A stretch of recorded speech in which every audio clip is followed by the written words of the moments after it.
A few moments ago, Buckingham Palace announced the death of Her Majesty Queen Elizabeth II.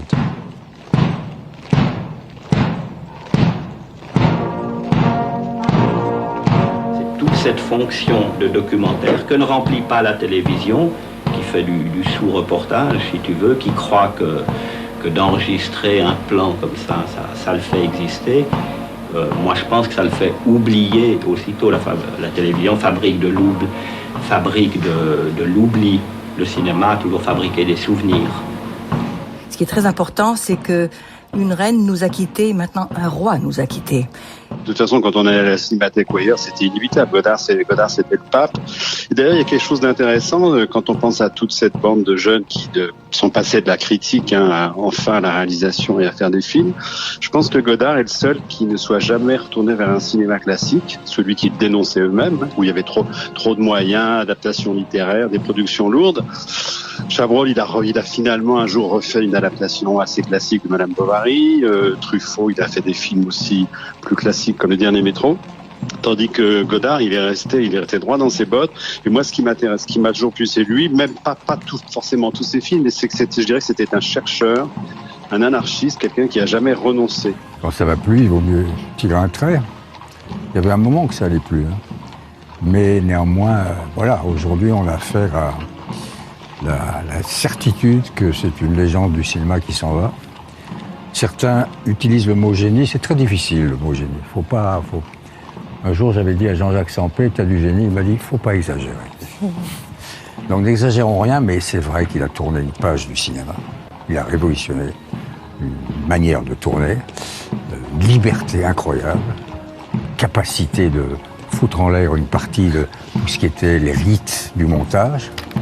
Et je considère que sur les 100 films, il a tourné 100 films, Jean-Luc, il en reste 4 ou 5 extraordinaires. Et on va demander à des amoureux de Godard, ils sont nombreux, de venir parler de lui, à la fois comme théoricien, comme cinéaste, comme sémioticien, et je dirais aussi comme philosophe. Moi j'ai une question toute simple pour vous, Laura Adler. Vous avez toujours tout compris de Godard ? Non, mais j'ai jamais essayé de comprendre Jean-Luc Godard, c'est pour ça que je l'aime tant. C'est parce que je crois que Godard lui-même avait un rapport au savoir et à la connaissance qui était extrêmement fragile et qu'il avait un côté autodidacte très vulnérable. Et je pense que cette fragilité par rapport à la connaissance l'a aimanté dans tous les sens du terme et lui a permis d'être l'immense créateur qu'il est. Et il nous donnait des leçons quelquefois au cinéma. Je me souviens d'avoir été dans des salles de cinéma. Vraiment, on était 3 ou 4 à aller voir un film de Godard dans les années où il y a eu le reflux.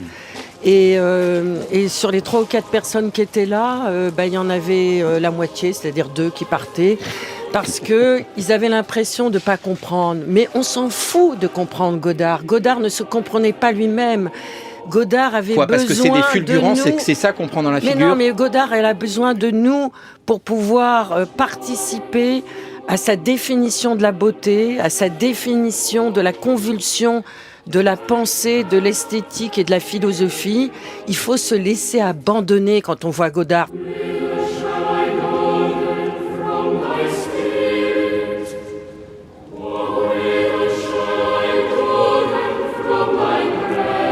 C'est évidemment un grand vide. En même temps, on savait qu'il allait mourir. Il était le dernier de la génération Nouvelle Vague. 91 ans. Donc, on s'y attendait, on le préparait. Mais en même temps, il y a quelque chose d'une forme d'émotion qui surgit. Je pense que c'est aussi l'homme Godard qu'on perd, au sens où à la fois on perd quelqu'un qui n'était pas aimable, il faut bien le dire, qui aimait pas d'ailleurs qu'on l'aime, qu'on l'admire, qui repoussait toujours, et en même temps qui pouvait être parfois d'une générosité immense, souvent avec des petites gens ou avec des gens malheureux. Donc c'est aussi c'est non seulement un géant, un mythe, mais c'est aussi un homme, et je pense que c'est... Donc c'est un homme et un mythe qui disparaissent aujourd'hui avec Jean-Luc Godard. Oui, disons, c'est ce qui ne disparaît pas, c'est le mythe. Le mythe va rester. Je pense que là, l'équation Godard égale cinéma, c'est une équation qui est valable dans le monde entier, avec énormément de gens, plus de gens qu'on pense, même des gens qui n'ont pas vu un film de Godard. Godard, ça veut dire cinéma un petit peu partout.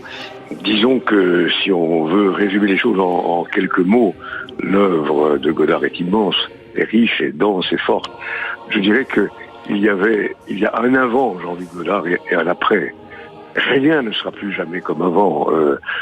L'apparition de Jean-Luc Godard, À bout de souffle et tous ces films que vous avez évoqués à l'instant, rien dans la manière de faire travailler les acteurs, rien dans la rédaction, l'écriture des scénarios, rien dans la relation au monde. Tout était avec lui un regard neuf, un regard révolutionnaire, un regard de rupture. Il était un nouveau souverain du 7e art et il interrogeait en permanence la puissance de l'image. Et nous vivrons encore et toujours ces histoires tellement humaines, tellement poétiques. Il savait mêler la fatalité, l'espérance, l'amour et la lassitude. Jean-Luc Godard filmait les mots. Il n'y en a pas d'autres comme lui, Jack Lang. Pas d'autres, ça c'est difficile à dire, mais... Pas d'autres. Mais je crois qu'il est unique, vraiment absolument unique, à nul autre de pareil. Et en plus, il n'était pas seulement le cinéma, il était aussi la poésie, la philosophie, la société, le rapport au monde. Et je dois dire, pardon de parler de moi, mais que ma plus jolie décoration, c'est pas celle que j'ai pu recevoir ici ou là, c'est une dédicace qu'il m'a faite sur un film documentaire de la télévision il y a une vingtaine d'années. Et puis par ailleurs, on oublie parfois qu'il y a le cinéaste et puis il y a le militant, c'est-à-dire ils se confondent. Le rôle qu'il a joué en France pour sauver la Cinémathèque nationale contre un pouvoir aveugle, son combat après 68 à Cannes et ailleurs, Jean-Luc était un personnage unique par son intégrité totale, par son authenticité, sa singularité. Alors il était parfois rude, il était parfois rauque, il était parfois... mais il y avait au fond en lui une infinie tendresse que l'on découvre dans chacun de ses films, y compris ses films les plus politiques, je pense à La Chinoise par exemple.